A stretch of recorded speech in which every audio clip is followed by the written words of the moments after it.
Well, I always think of Dr. Leary's marvelous advice, which was, when in doubt, double the dose.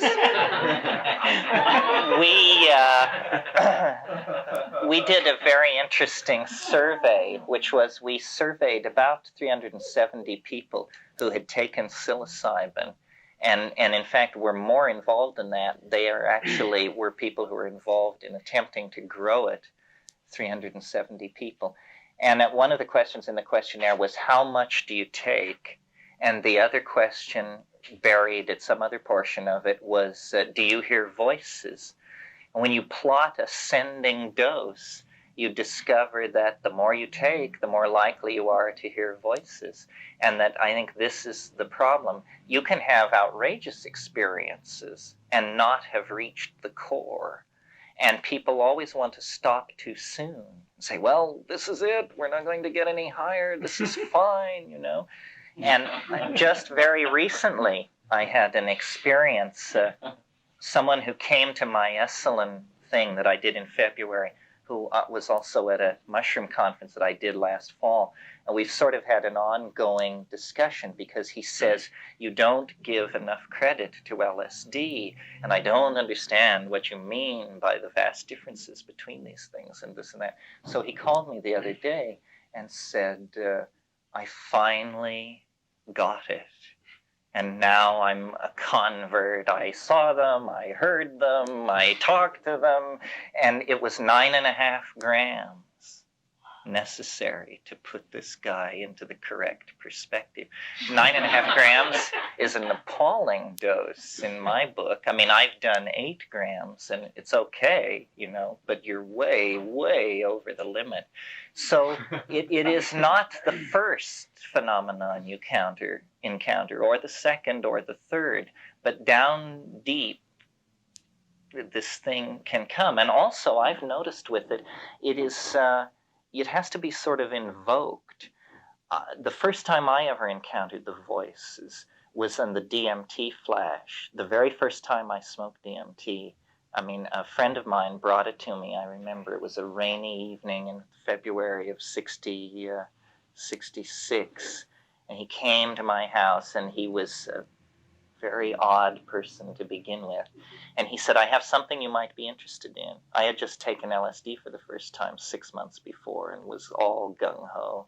And I said, oh, wonderful, what is it? He said, it's a new drug. Great, great, drag it out. What is it? What do you do? He said, well, I don't want to say too much about it. Let's just sit down and do it. And he had this glass pipe. And since I hadn't heard of it, I couldn't imagine it was going to be a bigger deal than LSD, because I figured, you know, Life magazine keeps me informed of these things. It's not going to take me by surprise.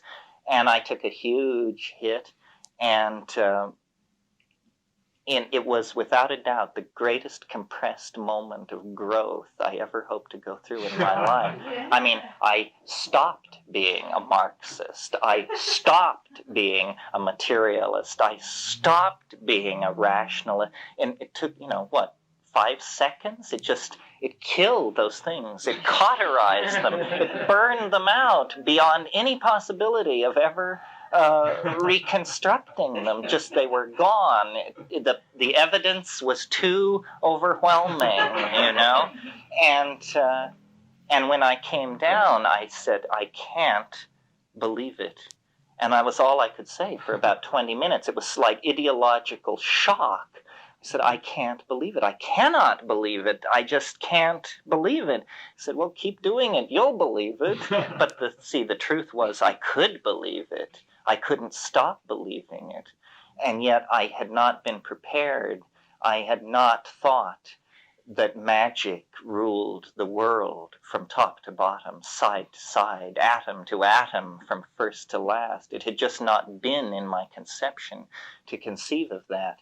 But that's a very violent way to contact the Logos. What I notice on mushrooms is I come into the place where the potential exists, and I can recognize it.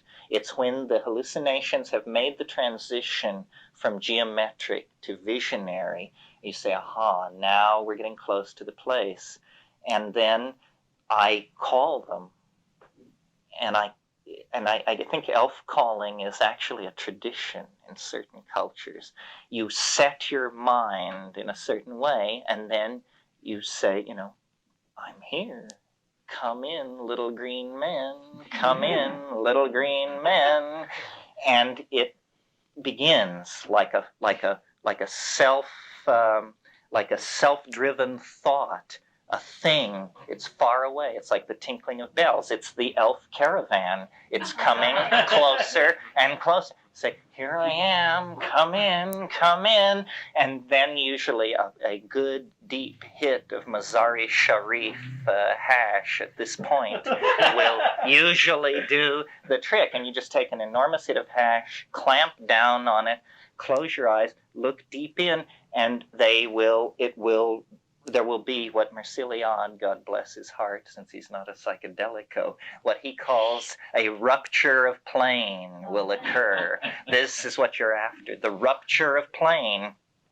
It means that you pass through a membrane of some sort, and you're in a place. Yeah, a cognitive membrane that's holding you from seeing what's beyond. Yeah, like that. You're just like pushed through, and you see the tykes is the technical term that I evolved for them. The self-transforming machine elves that are singing in the hyperdimensional language, and they surround you and say, welcome, we're so glad to see you. You come so rarely. It's so nice that you're here. We love you. And they're sort of climbing all over you. And this kidney thing. And after having experienced it many times, I'm convinced it's someone's idea of a receiving area or playpen.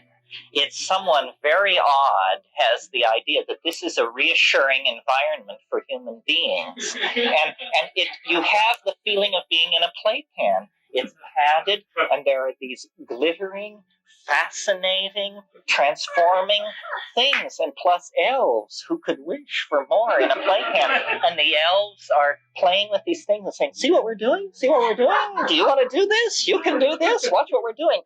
And they are speaking a language which is somehow puns, which are visual, which are multiply perceived by you on many levels. They are doing something, in other words, as beyond language, as language is beyond the inarticulate croak of a loon, And they're saying, you can do this. There's nothing special about this.